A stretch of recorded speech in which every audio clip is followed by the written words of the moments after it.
Ya, Mas Agung punya lagu mau nyanyi Pak, spesial untuk istrinya yang ada di sana. Wah ya.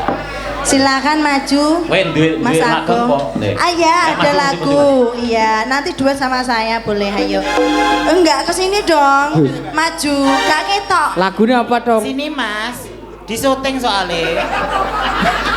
Lagunya apa dong? Dong, lagunya apa?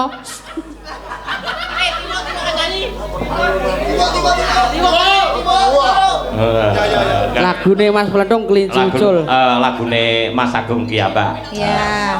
Yang baru Kelinci Ucul oleh si Kuncung ya. Hah? Jare nyetakne dhewe. Ciptane Mas Agung. Lagunya apa, Le? Judulnya apa?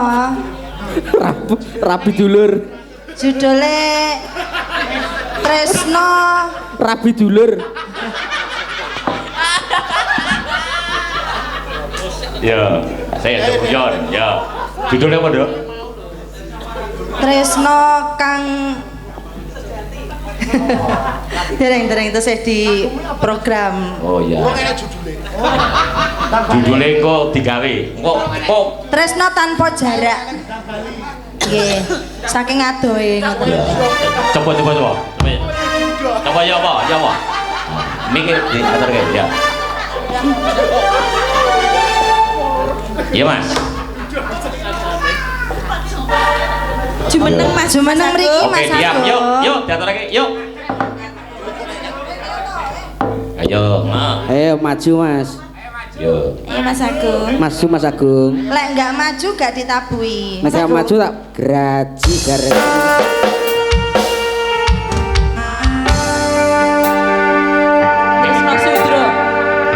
Sakno.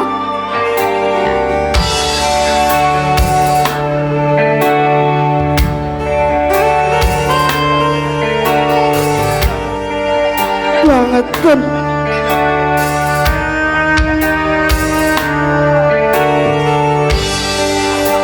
Ninggal aku manis sesem lan guyumu ngelingake wektu ndika laras lagu merga polaku sing kleru Yo, ngono kuwi lho. lunga adoh ninggal aku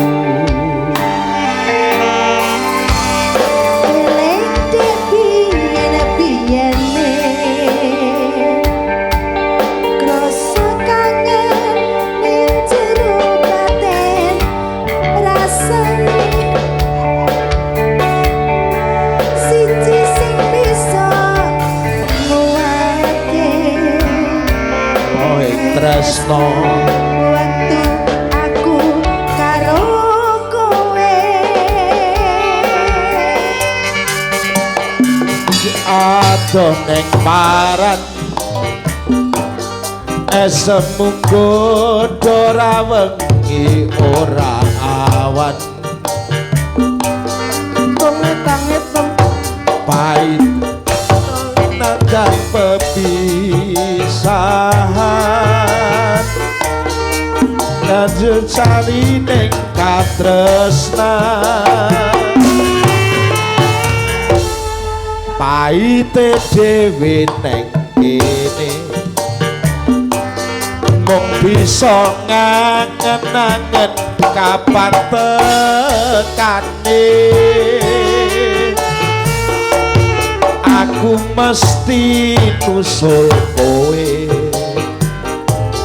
ben ra dadi tebang lambe sana sing sabar ya Mas.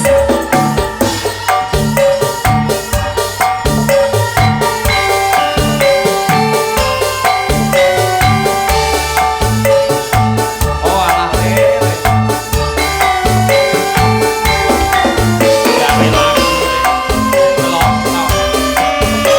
Gue nangis gue.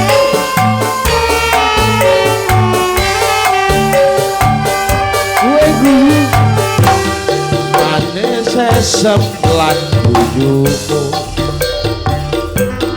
ngelingake wektu dikong laras lagu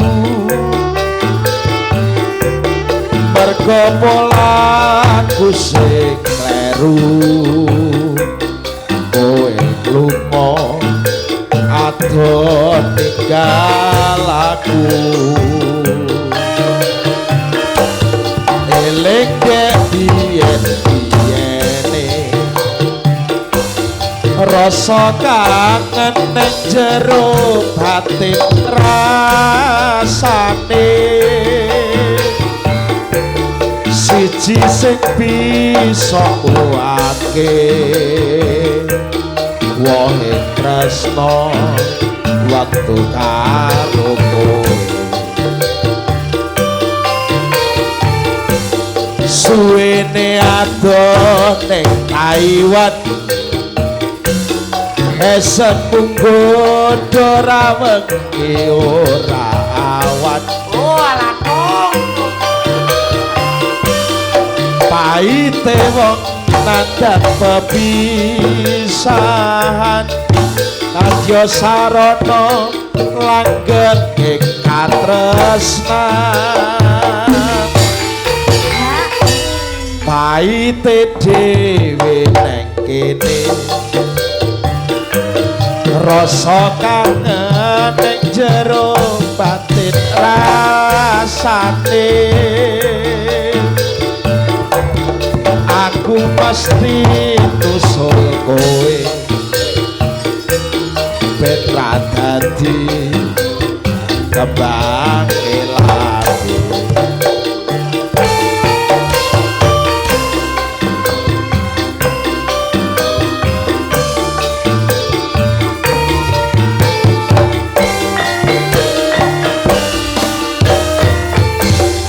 disekseni jagat saisine judule tak gawe landheping katresnan